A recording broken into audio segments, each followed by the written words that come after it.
Halo semuanya, bagaimana kabar kalian? Semoga kalian semua sehat-sehat saja ya. Pada kesempatan kali ini, kita akan membahas mengenai kerjasama antara negara Indonesia dan negara-negara ASEAN dalam bidang pendidikan, sosial, pangan, dan sosial budaya. Yuk, langsung aja kita mulai.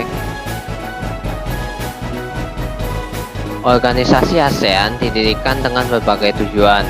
Salah satunya adalah untuk menciptakan stabilitas dan meningkatkan kerjasama serta hubungan antara negara-negara ASEAN dalam berbagai bidang.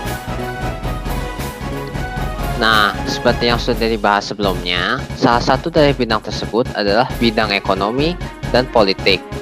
Selain kedua bidang tersebut, terdapat juga bidang-bidang lain seperti bidang pendidikan, sosial, pangan, dan sosial budaya. Nah, yang pertama, kerjasama ASEAN di bidang pendidikan. Bentuk kerjasamanya yaitu pembentukan jaringan perguruan tinggi se-ASEAN.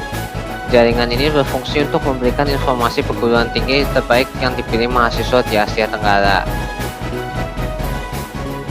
Kemudian yang kedua adalah penyediaan sarana pendidikan berupa sekolah dan perlengkapan sekolah yang memadai. Lalu yang ketiga, melakukan pertukaran antar pelajar dan pemberian beasiswa pendidikan pada mahasiswa dan dosen dari negara-negara ASEAN. Selanjutnya adalah kerjasama ASEAN di bidang sosial. Contoh kegiatannya adalah pembentukan kelompok kerja ASEAN yang berperan sebagai pemberi gagasan untuk mengatasi masalah kependudukan dan urbanisasi di negara-negara ASEAN.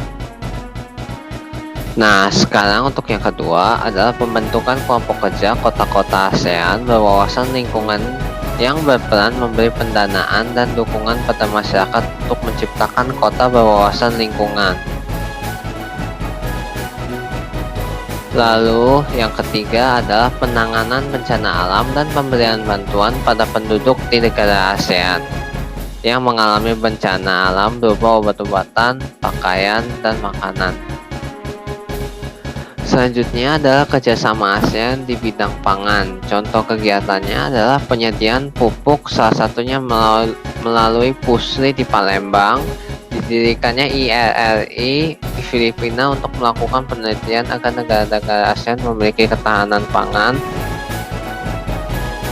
Kemudian yang ketiga adalah ekspor dan impor komoditas pangan dari negara-negara ASEAN.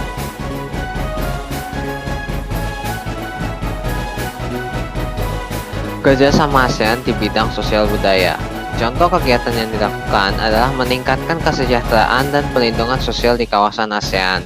Kemudian dilakukan pertukaran pemuda dan pelajar antar negara ASEAN. Pemuda dan pelajar tersebut mendapat kesempatan untuk mempelajari budaya setempat.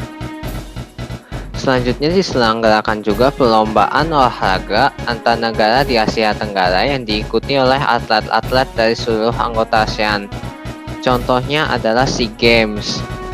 Selanjutnya yang terakhir adalah mengurangi tingkat kesenjangan yang ada pada masyarakat negara-negara ASEAN.